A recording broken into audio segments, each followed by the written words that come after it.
Commander John Miller sat at his desk in the Earth Defense Force headquarters. The blue light from his screens cast shadows across his tired face. It was late, almost midnight, but sleep would have to wait. Reports from the outer colonies needed his attention.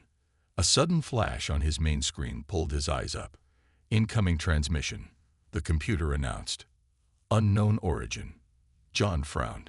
All transmissions had origin codes. Even experimental ships identified themselves. Display, he ordered.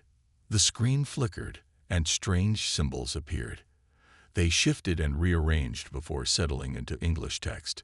John's heart raced as he realized what he was seeing. This was not human technology. Alert the Secretary of Defense, John said into his comlink. We've just made first contact.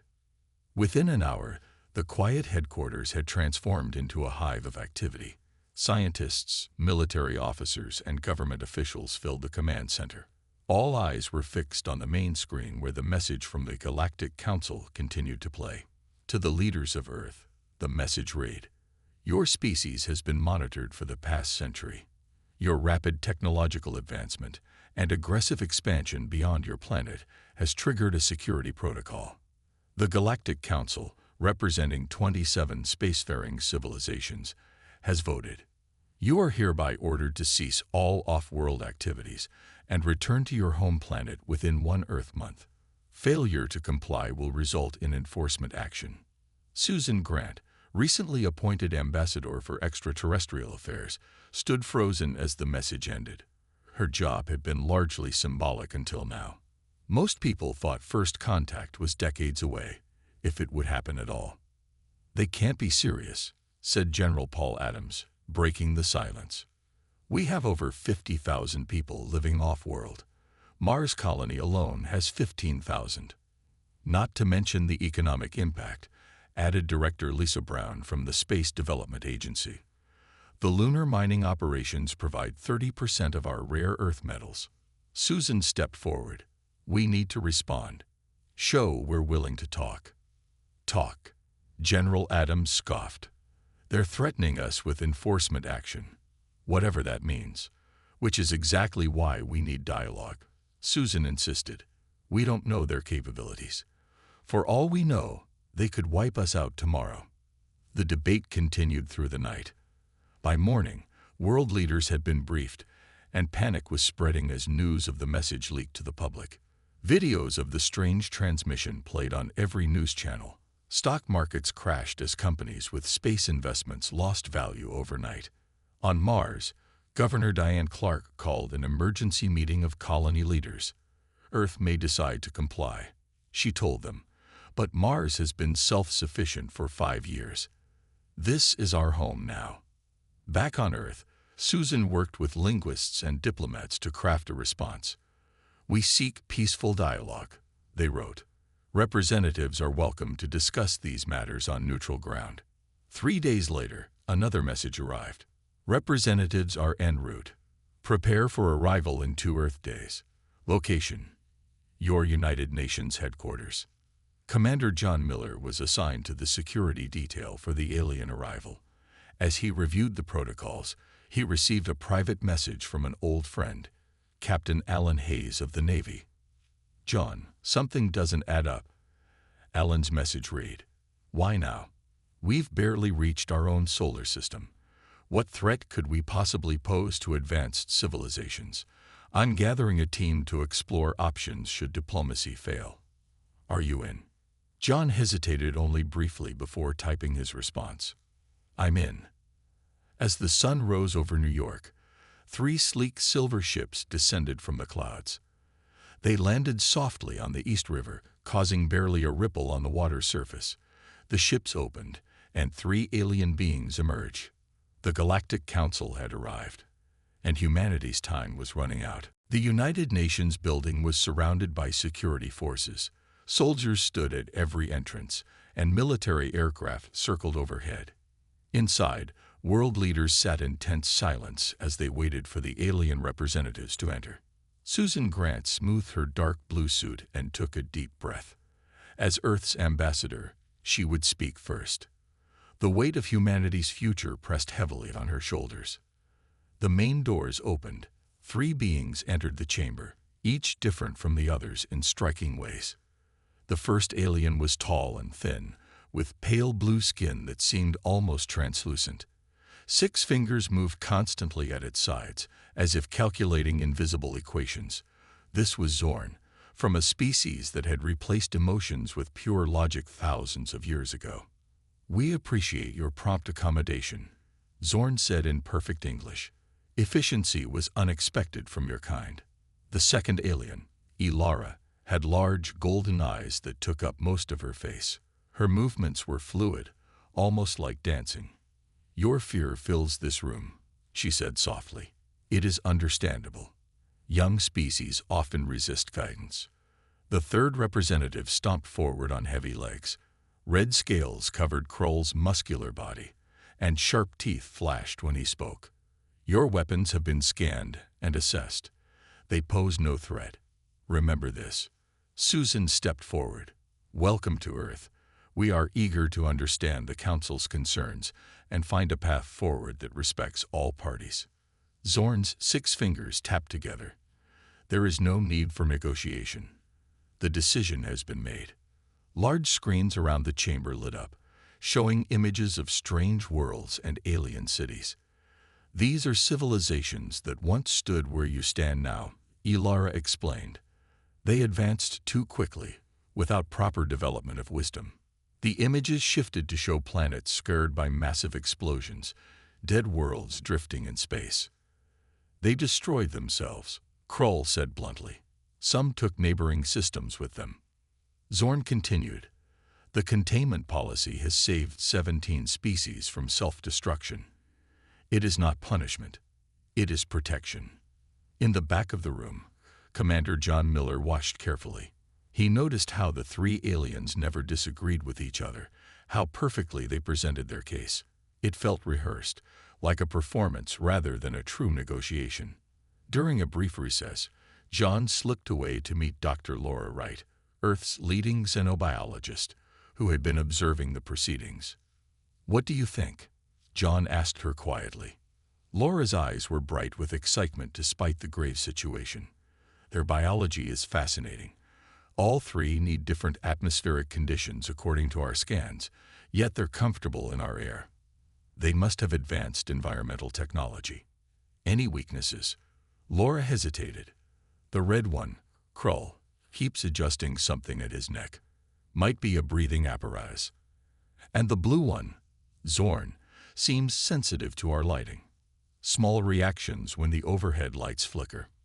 Meanwhile, Captain Alan Hayes was gathering intelligence from his contacts across Earth's military forces.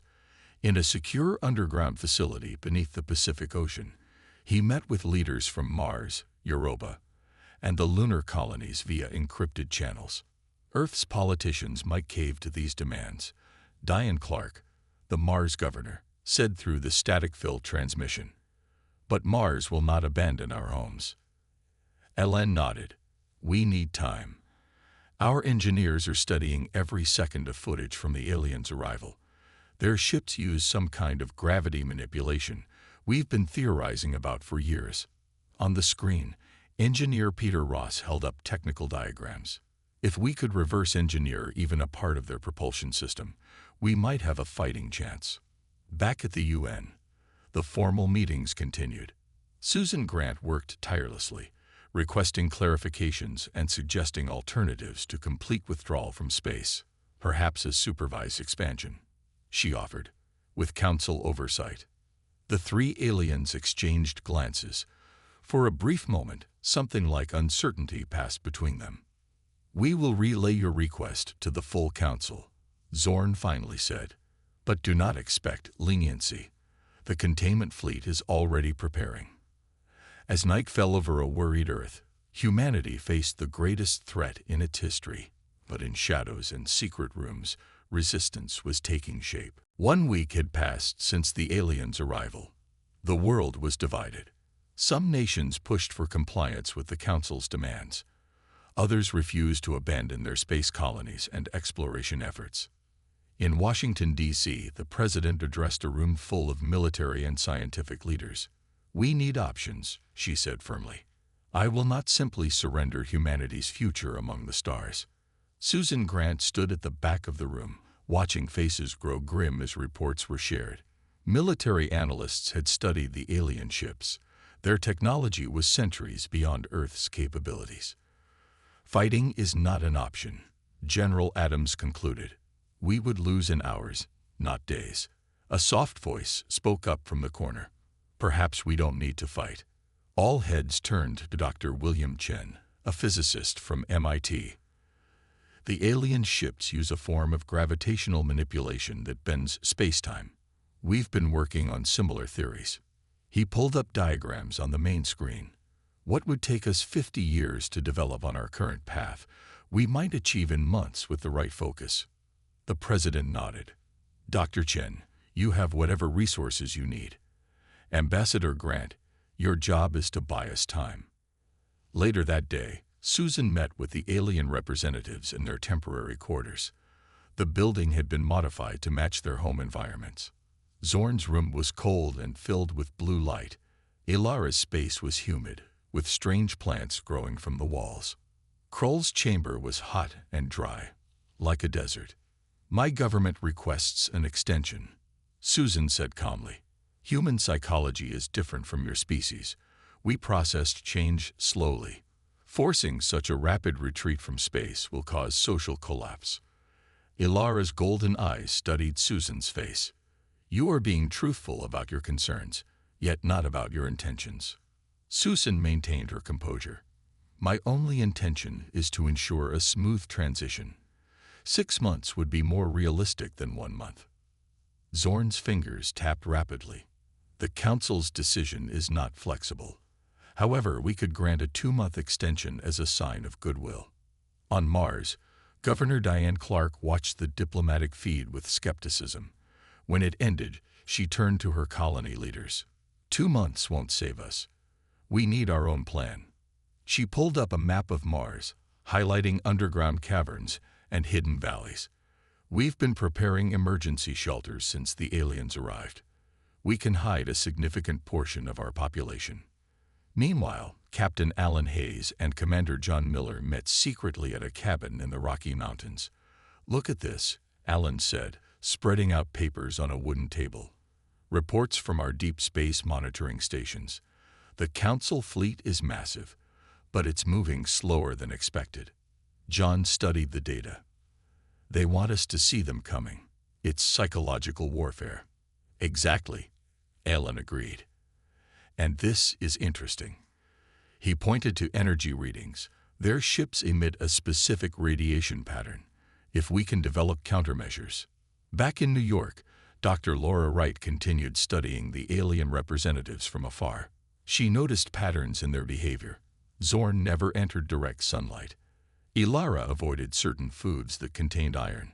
Kroll's breathing apparatus worked harder during humid conditions. They have weaknesses, she reported to her small team. Physical limitations we might exploit if necessary.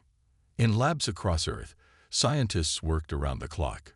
Peter Ross, an engineer from the lunar colony, had a breakthrough analyzing the alien propulsion system. It's not magic, he told his exhausted team. It's just science we haven't mastered yet. The president called an emergency meeting of the United Nations. Representatives from every nation gathered to vote on Earth's official response. The debate was heated. We cannot provoke them, the French delegate argued. The risk is too great. We cannot surrender our future, countered the Nigerian representative. Humanity does not belong in a cage.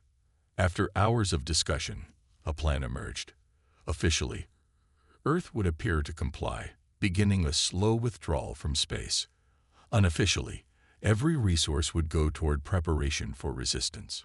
As Susan Grant drafted Earth's formal response requesting the 2-month extension, she chose her words carefully.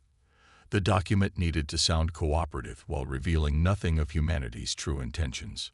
The clock was ticking. 2 months to prepare for the fight of human existence. Deep within the asteroid belt, hidden from Earth and alien sensors alike, the experimental warship Defiance floated silently. Captain Karen Miller watched her crew work with quiet pride. The ship represented humanity's most advanced military technology. "Status report," she ordered. "Stealth systems holding," her first officer replied. "As far as anyone knows, we're just another chunk of rock." The Defiance was not supposed to exist. Built in secret over 3 years, it was designed to test new propulsion and weapons systems. Now it might be humanity's best hope. A message arrived from Earth, heavily encrypted. Captain Miller read it twice to be sure. "We have new orders," she announced to her crew. "Operation Frost Protocol is active. We're to remain hidden and gather intelligence on the Council fleet." Back on Earth, Susan Grant continued meeting with the alien representatives. The 2-month extension had been granted, and official preparations for withdrawal from space were underway. Ships returned from distant outposts. Space stations were being dismantled. To all outward appearances, humanity was complying. Behind closed doors, a different story unfolded. Dr. William Chin's team had made significant progress. "We've cracked part of their propulsion theory," he told the president during a secure briefing. "In simple terms, Doctor," she prompted. "They bend space rather than move through it," he explained. "Like folding a paper to bring 2 points together. We've adapted some of our experimental drives to work on similar principles. How long until we can implement this technology?" Dr. Chen hesitated. "Normally, years. But with the samples we've managed to collect from their ship's emissions, we might have a working prototype in weeks. In underground facilities across Earth and hidden throughout the solar system, humanity prepared. Military training intensified. Scientists worked around the clock. New weapons were designed based on the weaknesses Dr. Laura Wright had identified in the alien representatives. John Miller coordinated with Alan Hayes to establish a network of hidden bases. "We need fallback positions," Alan explained to the military leaders who had joined their resistance. "Places the Council won't think to look." On Mars, Governor Diane Clark supervised the construction of subterranean shelters. "We can hide our heat signatures this way," she told her engineers. "If their sensors can't detect us, they might believe Mars has been evacuated." Peter Ross had a breakthrough while studying the aliens' communication technology. "They use quantum entanglement," he reported excitedly. "Instantaneous communication across any distance. But there's a pattern to it we might exploit." The aliens seemed satisfied with humanity's compliance, but Ilara sensed something was wrong. "They are too accepting," she told Zorn and Krull during their private meeting. "I sense determination beneath their resignation." "Your empathic abilities are not scientific evidence," Zorn dismissed. "The humans understand their position. They are behaving rationally."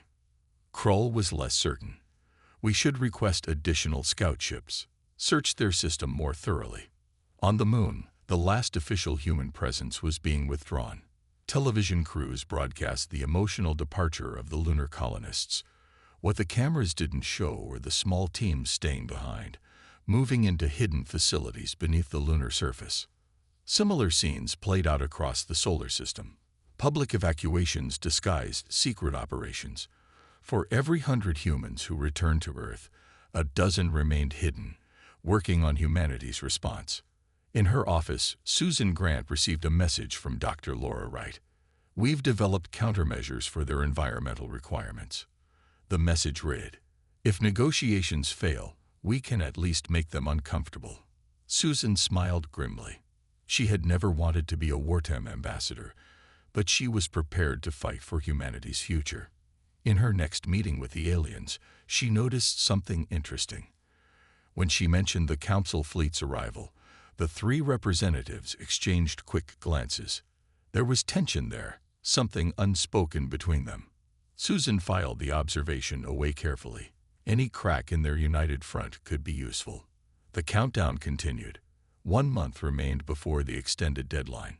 Humanity worked feverishly, preparing for a confrontation that would determine its destiny among the stars. 3 weeks had passed since the extension was granted. Humanity's public compliance continued smoothly. Space stations were dismantled. Colony ships returned to Earth orbit. The alien representatives watched with apparent satisfaction. Then everything changed. Susan Grant was woken at 3 a.m. by an urgent call. "Ambassador, the aliens have requested an immediate meeting," her assistant said, voice shaking. "All 3 representatives.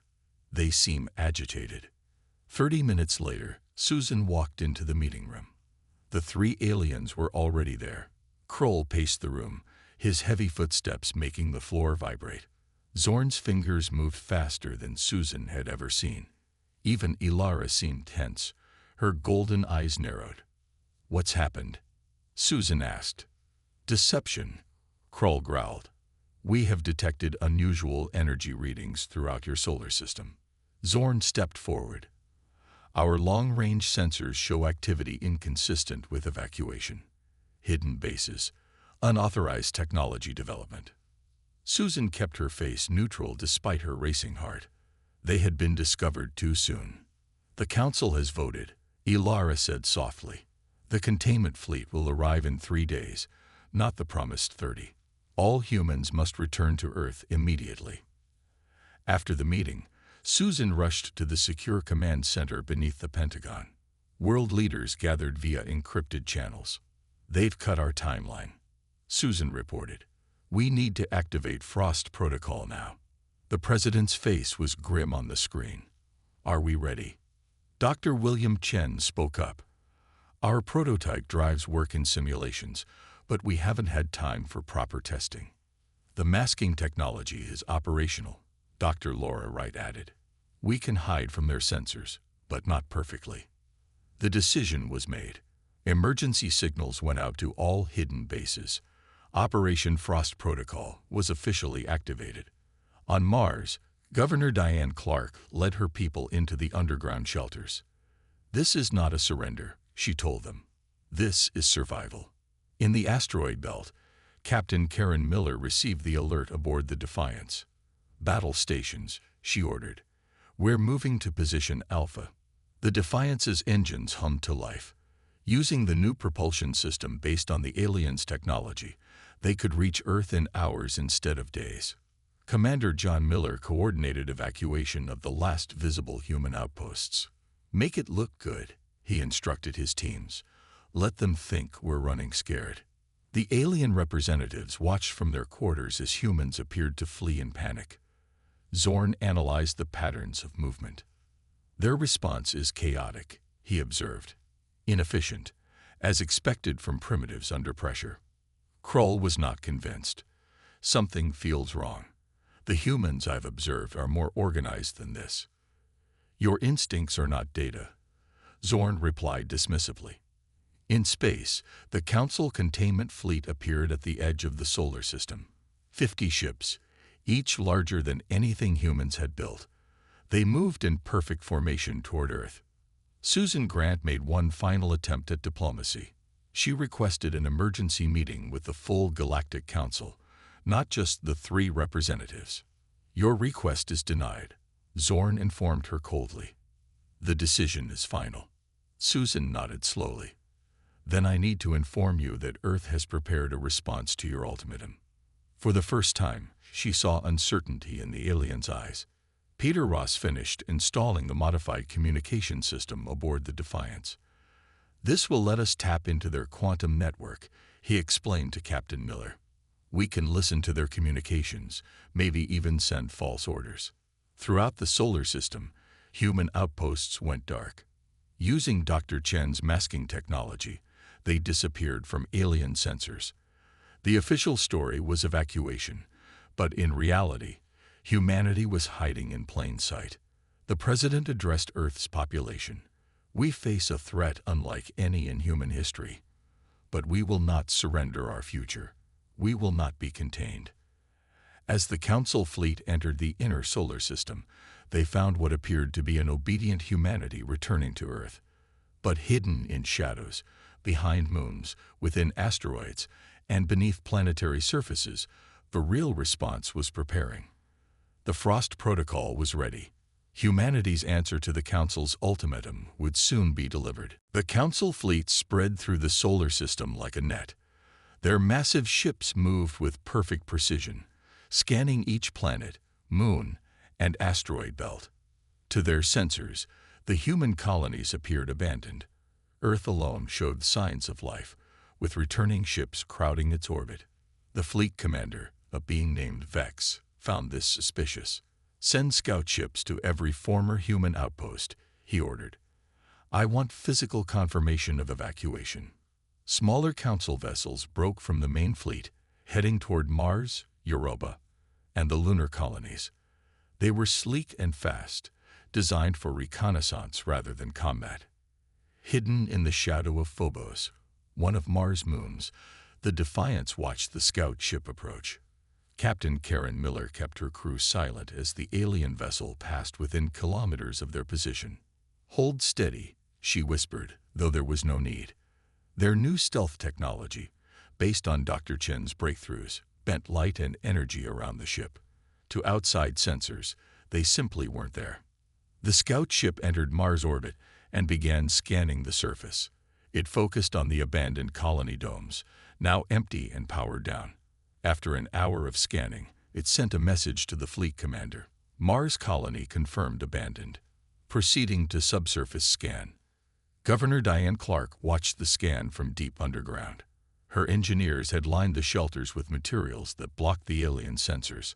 5,000 colonists held their breath as the scan passed over them. "Signal detected," the scout ship reported. "Faint energy reading in Sector 7. Karen Miller made her decision.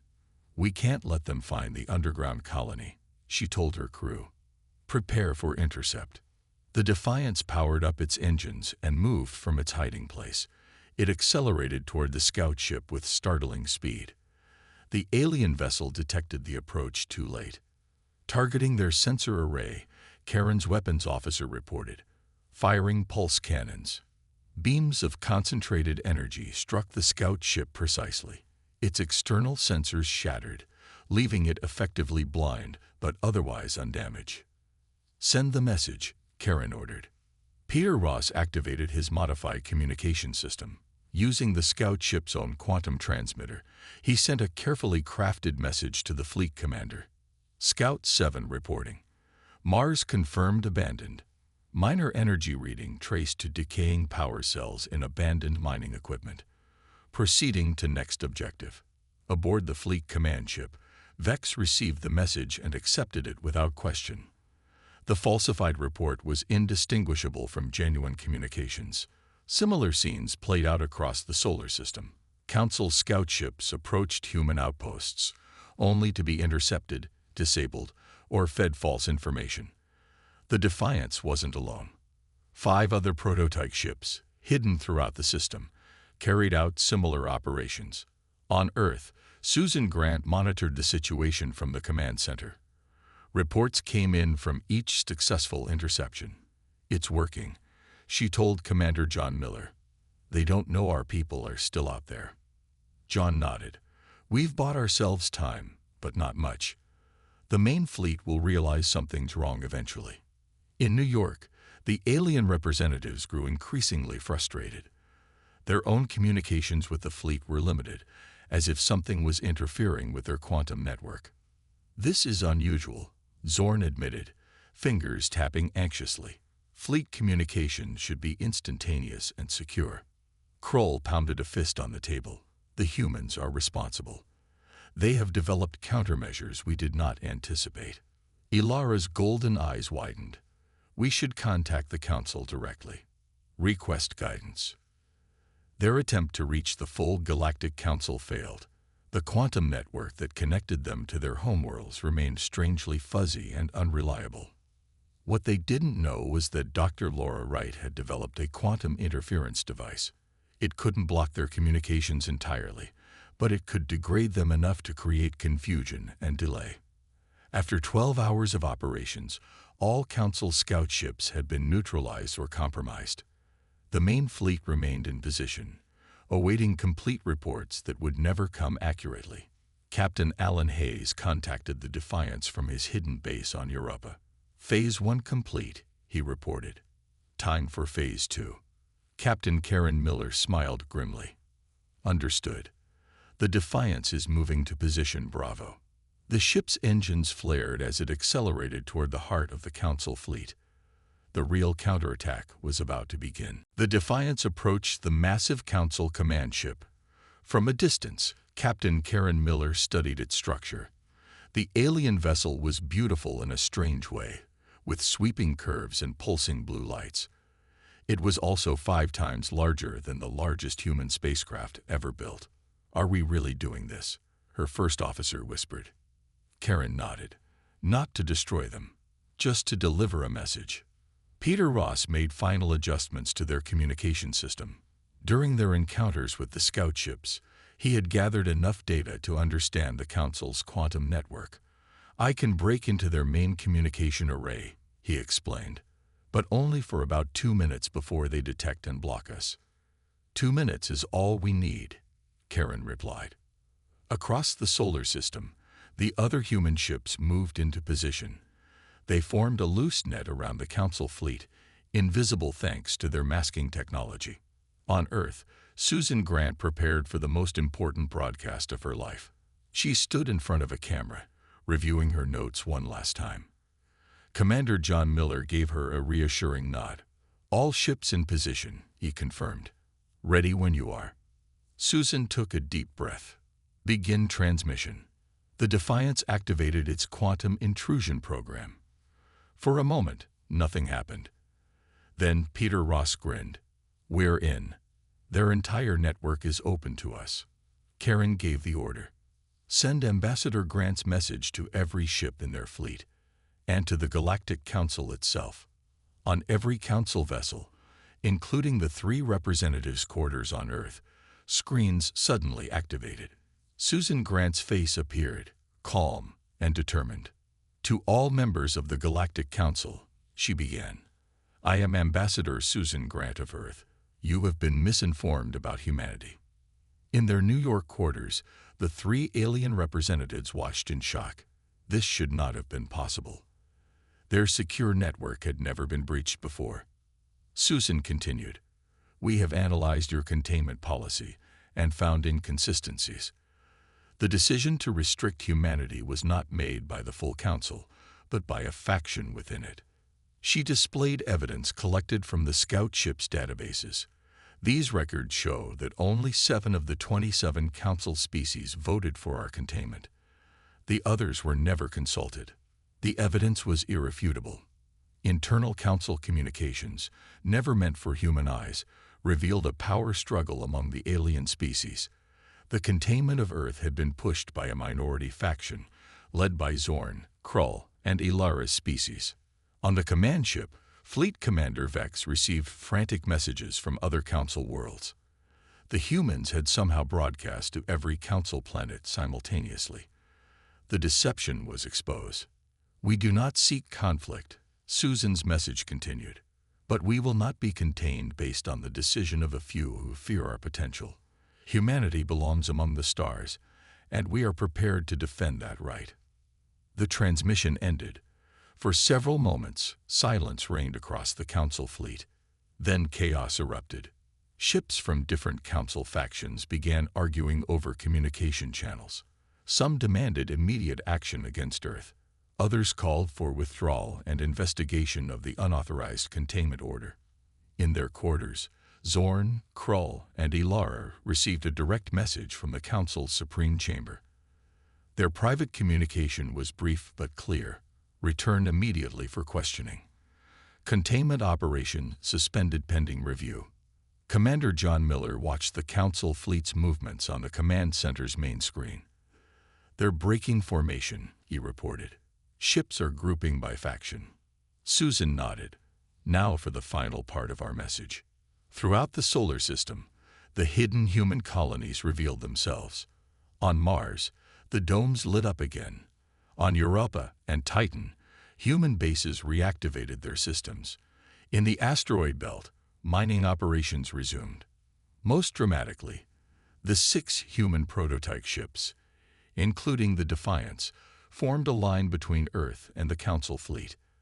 They were tiny compared to the alien vessels, but their message was clear. Humanity would not be intimidated. The Defiance opened a direct channel to Fleet Commander Vex. Captain Karen Miller spoke clearly and firmly. "Your Council is divided. Your mission lacks proper authorization.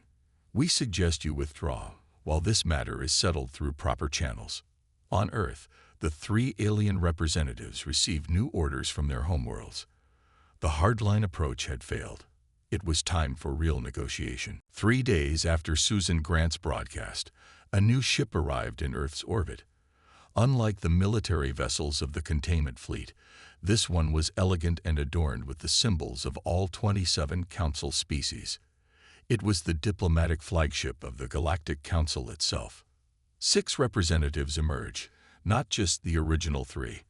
They requested a formal meeting at the United Nations. This time, there was no ultimatum, no display of superior power. They came as equals seeking resolution. Susan Grant led the human delegation.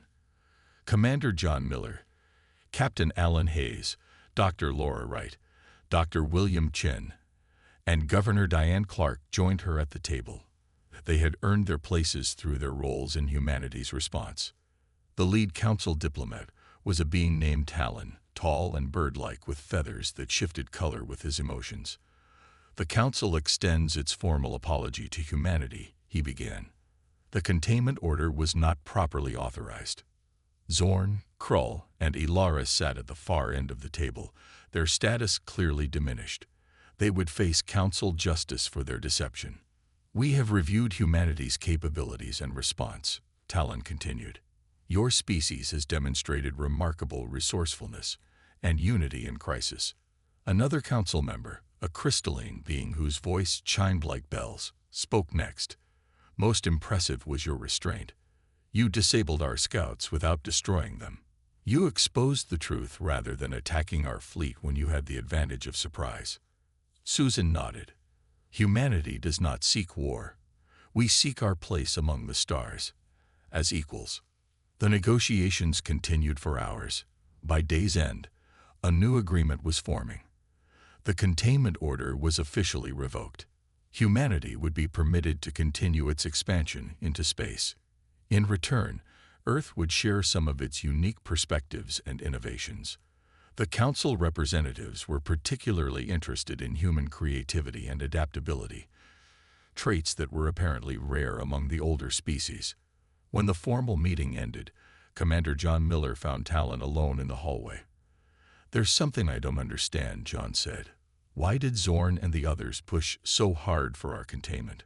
What were they really afraid of? Talon's feathers rippled with shades of blue. Some council species have become stagnant. They advance technologically but no longer innovate or adapt. They saw in humanity a reminder of what they have lost, and it frightened them. Across Earth and throughout the solar system, humans celebrated. The threat of containment was gone. A new era of galactic partnership lay ahead. On the Defiance, Captain Karen Miller received new orders. Her ship would become Earth's first official diplomatic vessel to visit the Galactic Council homeworlds. Peter Ross and his team were busy installing translation systems for the journey. Governor Diane Clark addressed the Mars colonists as they emerged fully from their underground shelters. We never surrendered, she told them proudly. And now the Mars colony will become a symbol of humanity's resilience across the galaxy. In her office at the United Nations, Susan Grant received an unexpected visitor. Ilara had come alone, without her council colleagues. You knew we were divided, Ilara said softly. How? Susan smiled. You 3 never disagreed with each other, not once. Real allies have disagreements. You were too perfect, too coordinated. It felt rehearsed. Ilara's golden eyes widened. Such a simple thing. We thought ourselves so superior. 1 month later, Susan Grant stood on the bridge of the Defiance as it prepared for its historic journey. Earth was beautiful below them, a blue marble that had nearly been their prison, but was now just one of humanity's homes among many. Ready, Ambassador? Captain Miller asked.